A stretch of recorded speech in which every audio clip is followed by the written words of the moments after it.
SpongeBob square tires. I think the sidewalls were a little shot in these. So that means if there's 7 quarts of oil in the oil pan and 1... Why is this so hard? Okay. Let me try one more time.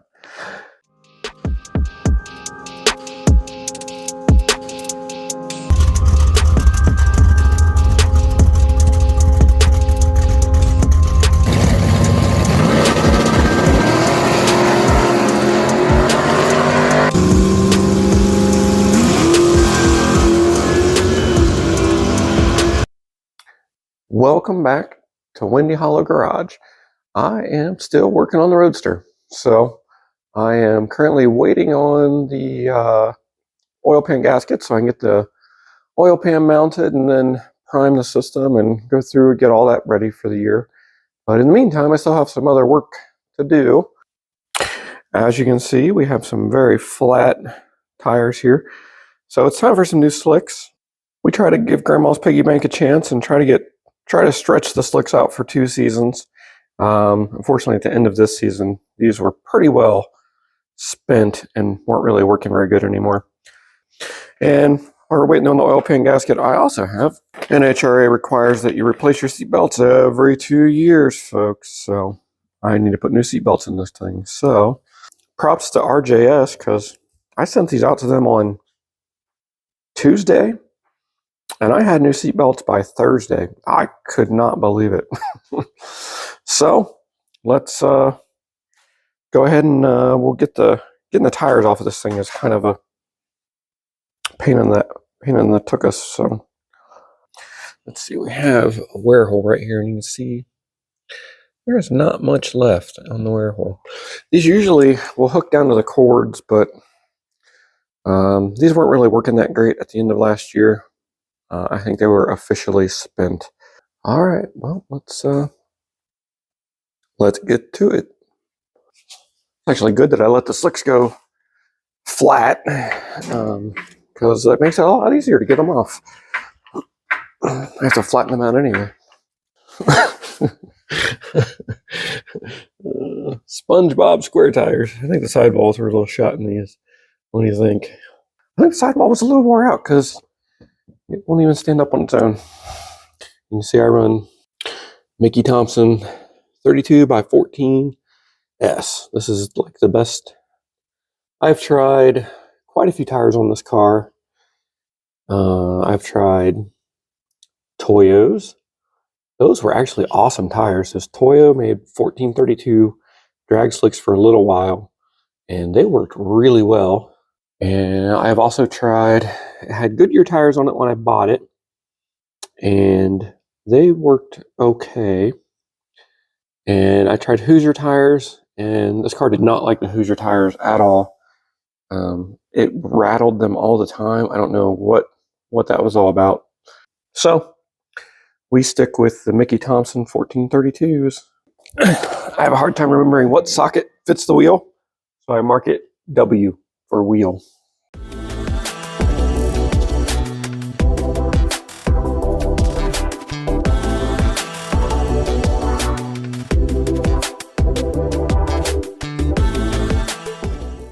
Oh, that made it so much easier.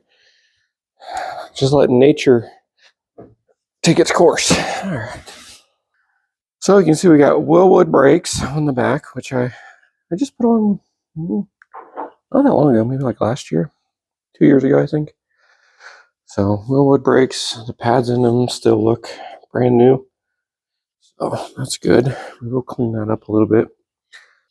See, we got an anti-roll. Anti-roll is like one of the most important things for a Roadster. You can see the tires do rub just a little bit on the chassis there. Usually when I make turns and stuff like that, coming down the return road. See, we got a transmission cooler, which probably isn't the smartest place to put it right in front of the tire, but. And just like that, I got a brand new set of Mickey Thompsons ready to go. Actually ordered these like early last season, and they came towards the end of September, October. But I was saving them They've not even had a burnout yet, so they're brand new, fresh. It is freezing out in Ohio today, like freezing. I think it's 20 degrees. It's the middle of March. It's still 20 degrees. So my shop heaters have been running all morning, trying to get the shop to a reasonable temperature so I can work out here. But I do have these awesome hoodies.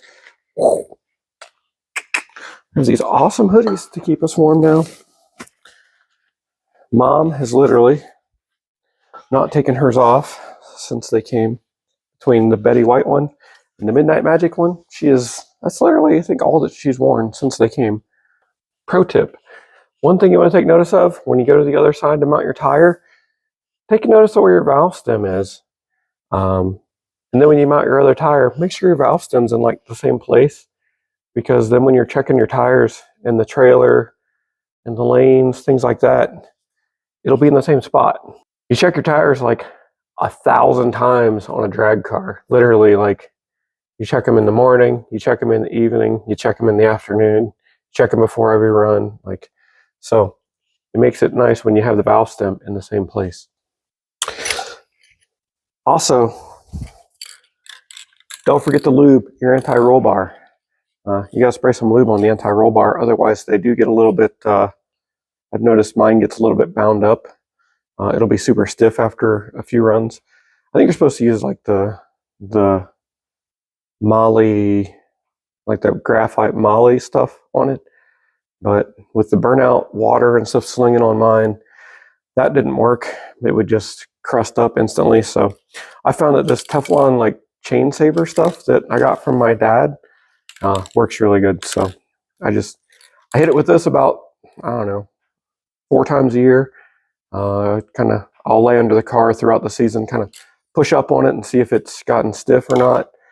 You can tell when it gets stiff, and hit it with a little bit of lube.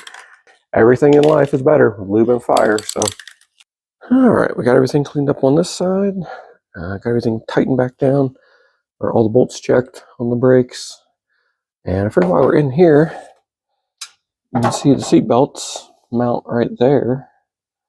So this is the best time to go ahead and just do the seat belts. So I'm going to go ahead and get to work on pulling the seat belts while I got the tire out of here. One eternity later. All right. Well, one eternity later, we have all new seat belts. Look how fancy they are. I've got them all replaced now. So I will be good until 2025. So that's pretty good. Once again, definitely shout out to RJS. They had these things back to me within like 2 days. So, and I like getting them recertified because they keep them the same length. When you buy new ones, sometimes they'll come different lengths.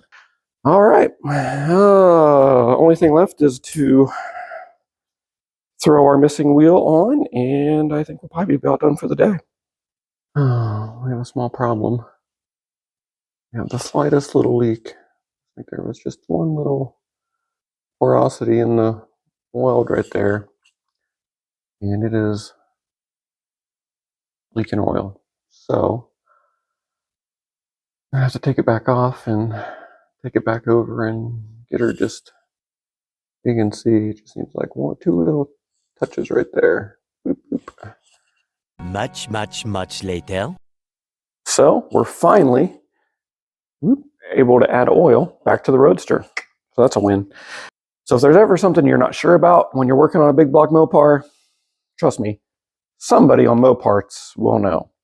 So I asked the guys on Moparts, what is a safe amount of oil to run with this Dragster oil pan? And they said, probably want to go with the 7 quarts with this pan. So the key is, although you put 7 quarts of oil in the oil pan, that doesn't mean that there's always 7 quarts of oil in your oil pan, because it pumps at least a quart of oil to your valley, to like your valley area, and then to your heads and rocker arms and all that stuff. I would say at least a quart. For this engine, it could be 1.5 quarts. So there will essentially be should be about 5.5 to 6 quarts in the pan, and then probably 1.5 quarts of oil to the top end at least. So that should keep us safe at the track. I don't pretend to know everything, but if whenever I have a question, the guys on Moparts.com never fail to come to my rescue. So thanks to the guys on Moparts. So we're going to stick, I've got a few quarts dumped in there already. Thought you guys might be interested to see the contraption that it takes to get oil into this thing. So I'm going to go ahead and keep dumping my quarts of oil in here. Hopefully we can prime the engine and we'll see 70, 80 pounds of oil pressure and there won't be any leaks, because that's my biggest concern, is that we're going to have a leak somewhere, because especially oil leaks are a sure way to crash your car. All right, so I think we're finally ready to prime it. So I've got my magic tool for oil priming. It's already in there. The moment of truth. So to prime these engines, you use this tool, which is basically just a hex rod. All right, and you turn the engine counterclockwise, because that's the way the distributor turns, and it should. You'll feel it pick up oil. So, all right, I don't know why I'm so nervous about this, but let's see if we have oil pressure.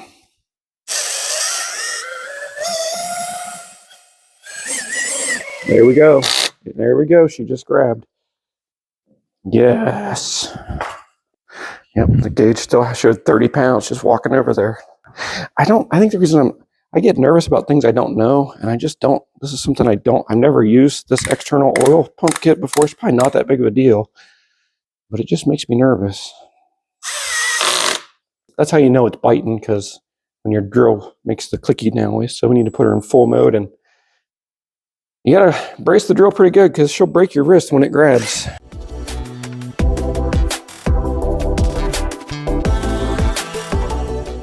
Oh yeah, she's showing 20 pounds. All right, so stand by. I'm gonna go get Mom so somebody can look at the gauge while this primes. BRB, you stay right there. And by the way, if you haven't subscribed yet, because when we look at the thing, like 90% of our viewers are not subscribed. So do us a favor, subscribe. We're gonna post videos of this car getting raced almost every weekend. You ready?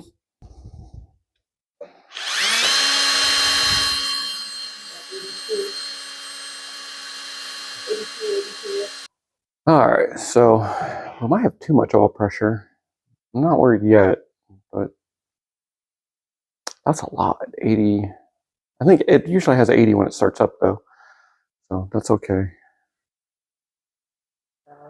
And as it gets hot, it thins down, so I think we're okay. But so this is the magic tool that it uses to prime the motor. You can see this part goes into the oil pump, and then it's just basically a big hex rod that's similar to your distributor.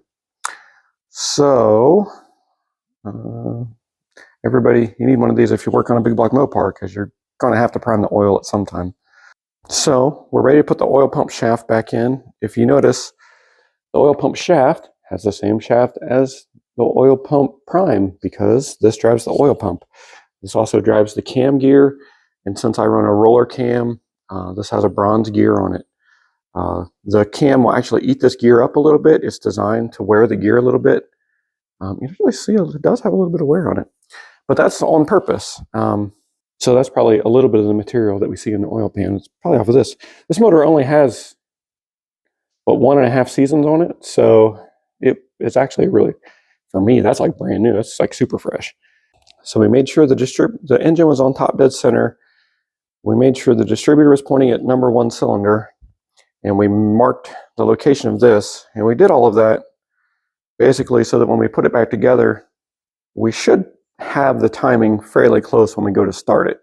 I'm still going to check it, of course, but usually when I do that, it's within like 1 or 2 degrees. When I don't do that, every single time I put the distributor at 180 degrees, and when I go to start it, it like blows the roof off the building, and then I'm like, what did I do? And oh, I put it in 180 out and almost blew it up. So it's so easy. You just take a picture of it whenever you pull the distributor out, just take a quick picture of it now that we're in like the age of technology. I even I put like Sharpie marks here and here, and then paint marks there for on the distributor. So although that's not like an exact science, I guarantee that I'll get it within 2 or 3 degrees, which will definitely start it. All right, so let's see. There we go, that looks pretty close. So if you stand back here and look, you can see that is almost exactly, it's as close as I'm going to be able to get to that being lined up with those 2 marks and matches my picture. I'd say pretty good.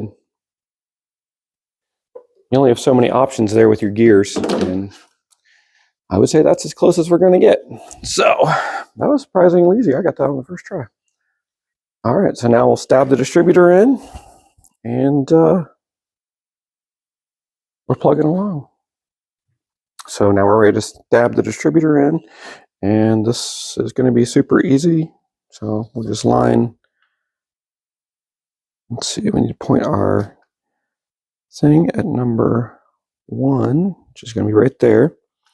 And then you can see our timing mark right there, lines up right there. So we got our timing mark lined up right there. This is pointing at number 1. I marked the distributor right there. That's number 1. And then that's number 1 on the cap right there. So I would bet our timing is within, I bet it's within 1.5 degrees. That was pretty close. All right, so the other thing that goes on is just the holder here, and I also marked it, so when this gets bolted in, I marked like everything just to make sure. I mean, who cares if you put little marks on everything? Like, plus when you're at the track, I know it's not like, this moves a little bit, so marking this thing here isn't really like the smartest idea, because it does, this thing does turn a little bit. But like when you're at the track and you want to change the timing just a little bit, like if you have a reference mark right here, like if you just bump it like a smidge like that, like that's probably going to be like 3 degrees or 2 or 3 degrees. And you can do that without like, yeah, you can do that on Betty White in the staging lanes before first round, and it'll pick up 800s if you need it. And then you can back it back off when you don't need it, right? Bingo. Yeah. All right, well, I think we're pretty much down to the minutia now, so I'll just button everything up and let the Lucas drain in for about 24 hours, and we're getting close to firing it up.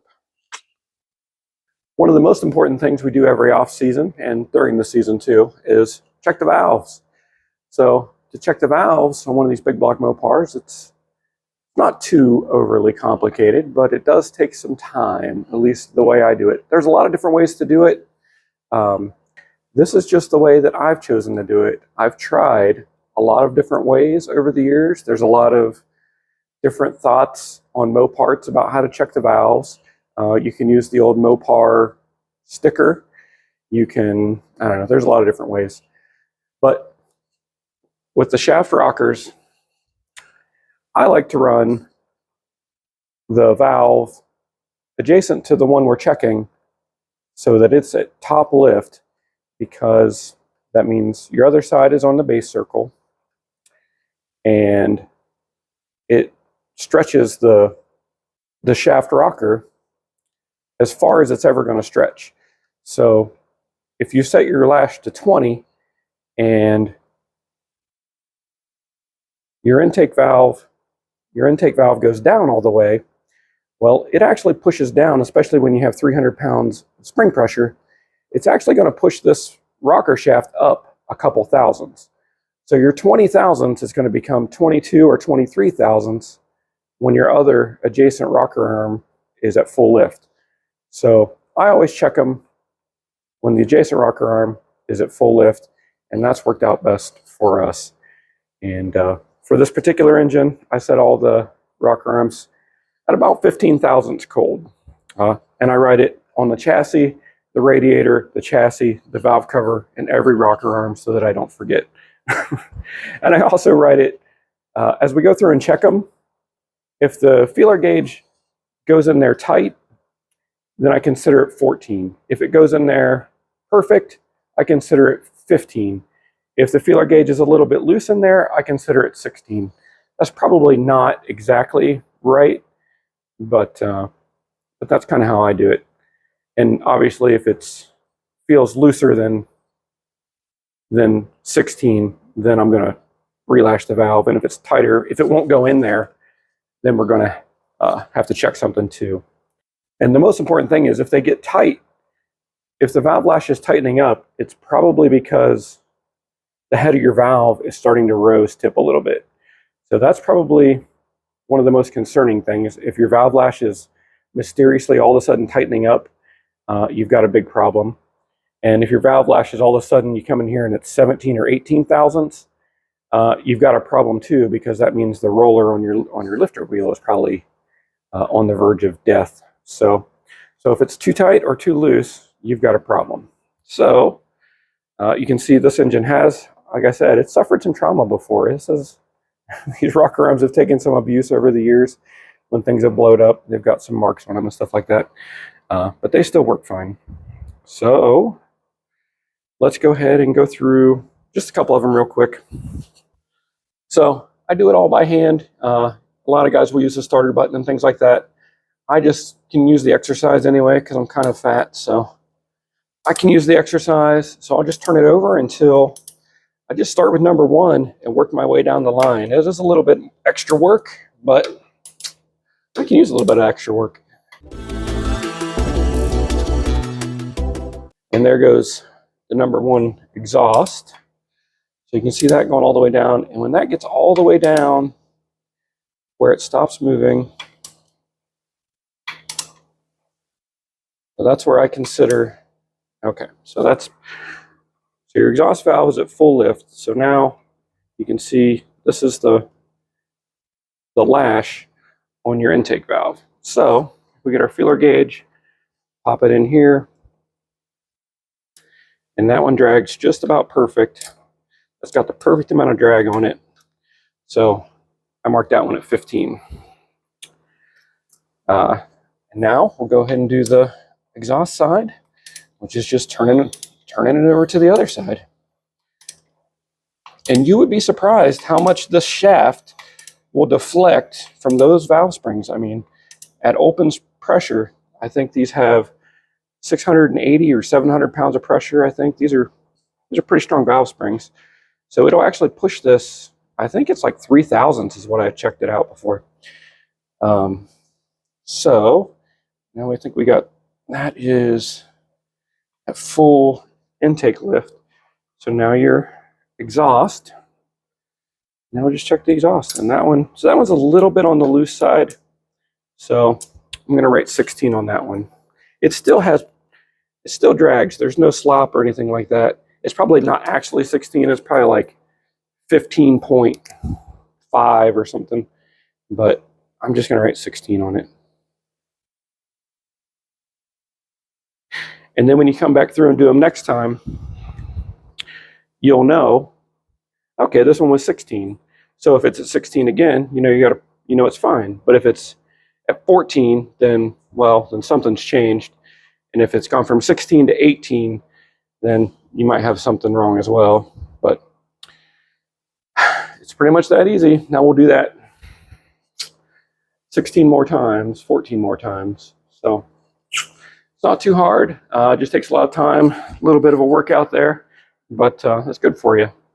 The most important part of this job, obviously, is just your little feeler gauge set at 15 thousandths. And of course, when you're done, don't forget to take your wrench off the crank, because I've done that quite a few times. And when you hit the starter button, it makes a very terrible noise. So don't forget to take your wrench off the crank. Okay, the distributor's back in. We've got everything buttoned up. And I think we're just about ready to fire this thing up. We got the new oil pan all patched up. And we got oil in it, so we'll take a look at the new oil pan. And I got one tip for everybody when you put your distributor in. So whenever you snap this little distributor connector together, put a little tiny zip tie on it, because I've seen these shake loose before in the burnout box. I've seen these shake loose before on the track, and it's about impossible to find when it happens. So put a little zip tie right there, and your distributor wire won't rattle loose. Well, it shouldn't rattle loose at that point.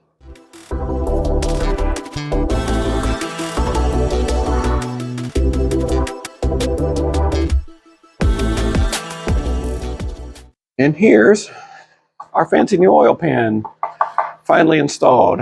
So we had to hook up we have a single external line now for the pickup, and then it's got a swinging oil pickup in here. So when we take off, it'll swing back and pick up oil, and when we stop, it'll swing forward and pick up oil. So it's pretty fancy stuff. This is fancy, really fancy stuff for us. So we got this little adapter for the oil filter that we had to get installed.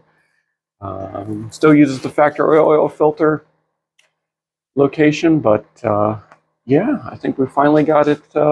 This was way more of a project than what I anticipated, but we did prime it, and it showed like 85 pounds of oil pressure, primed right up. So I think we are good. I think this should be just about ready to fire it up and do some two-step tests. So we'll see. Well, the weather in Ohio has finally broke. So we're going to get the Roadster down off the lift. We're going to try and see if it'll fire up for the first time this year.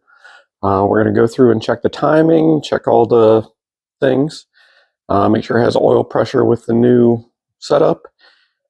And if all goes well, we're going to stick it in the box and head up to Dragway 42 on Saturday and see if we can go some rounds up there. So we'll see. Hopefully everything goes okay. Fingers crossed. We'll see if it fires up, and hopefully my timing and everything like that was pretty close. So let's give it a shot.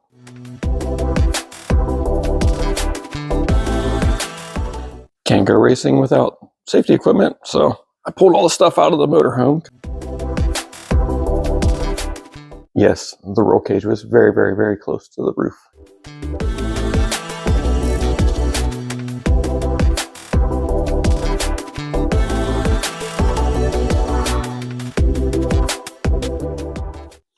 Always give it a shot of gas before we cold start it, because otherwise it'll crank forever on alcohol.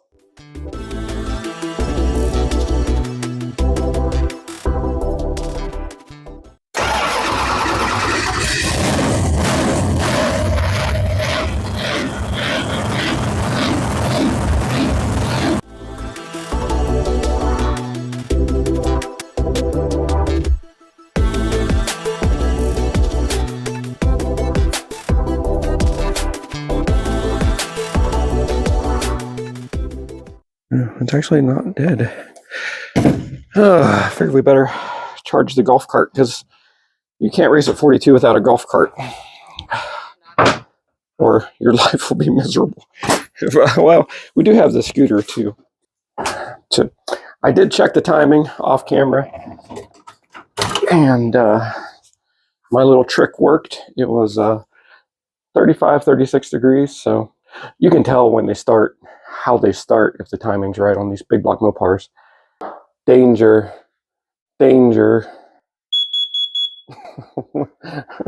Methanol in the garage sets this thing off every single time. What do you think? Do you want to go to the racetrack? He's like, no, just give me another treat.